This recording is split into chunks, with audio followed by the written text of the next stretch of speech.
اكيد اي واحد بيفكر يسافر بيفكر في العامل المادي، ودي طبعا حاجة مهمة، وبيحصل ليك حالة مقارنة بين الرواتب، وبتسمع كلام كتير عن اختلاف الرواتب في دول العالم كلها. تعالوا بقى نشوف ونصحح فكرة الرواتب والأجور. تعالوا نشوف. أصدقائي الشباب، سلام عليكم. اوعى تنسى تشترك في القناة وتفعل الجرس عشان يوصلك كل جديد إن شاء الله. ناس كتير وأنا واحد منهم كنا فاكرين بصراحة إن إحنا هنيجي أوروبا وفي ظرف سنة سنتين هنعمل مفاجأة كبيرة. المفاجأة دي ملايين، وإن السما هتمطر عليك ذهب أو فلوس. ولكن بعد ما جينا اكتشفنا ان الموضوع غير كده خالص، وان السماء لا تمطر ذهبا ولا فضة ولكن عليك الاجتهاد. طب والمشكلة دي اصلا ايه سببها؟ وان كلنا كنا فاكرين ان اوروبا ودول الغرب السماء بتمطر عندهم فعلا ذهب وفضة وكمان دولارات. تعالوا معايا نشوف سبب من الاسباب دي عشان تاخد حذرك وما تعملش زي عماد.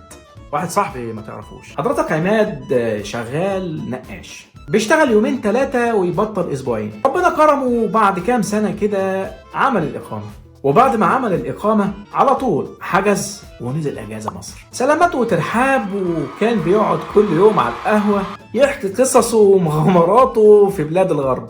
والناس كانت بتسأله ايه يا عمدة انت حضرتك شغال ايه هناك؟ قال لهم انا صاحب شركة مقاولات كبيرة. صاحب شركة مقاولات؟ الراجل بقاله 2.5 سنين، ازاي بقى صاحب شركة مقاولات؟ يا عم عديها، حد شايف حاجة هناك؟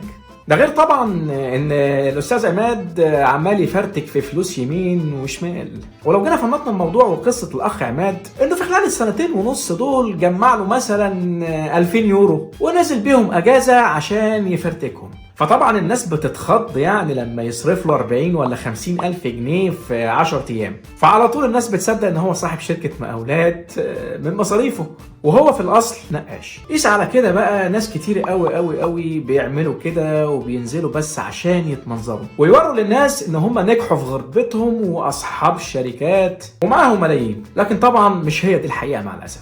سبب تاني اللي الناس بتقع فيه برضو ان احنا بننظر للشخص المغترب من حيث انتهى. يعني نيجي نبص لواحد بقاله مثلا 15 او 20 سنة في الغربة وفعلا صاحب شركة وعنده عربيات، ولكن ما بنبصش هو بدأ ازاي وحياته في الغربة في بدايتها كانت عاملة ازاي. دي برضو من اخطاء التفكير اللي احنا كلنا بنقع فيها. ده الى جانب ان محدش بيقول الحقيقة بتاعته، ومحدش بيدل الشباب قد ايه هو قاسى في غربته خاصة في السنين الاولى. هاخدكم كده سريعا واقول لكم بالظبط قد ايه اليوميات اللي انت ممكن تتحصل عليها في بعض الاعمال في اوروبا. نشوف فرنسا البلد اللي احنا عايشين فيها، وهي في شغل النقاشة. اول يوم تنزل فيه الشغل يوميتك بتبقى حوالي 40-45 يورو، وده طبعا لازم تاخد بالك انت مش شغال كل يوم وسبت وحد اجازة. بعد كده لما تتعلم شوية الشغل وتبقى بانتر، يعني راجل تدهن حيطان، يعني يوميتك بتعلى شوية إلى 60 يورو. بعد كده لما تتعلم كمان وتعمل معجون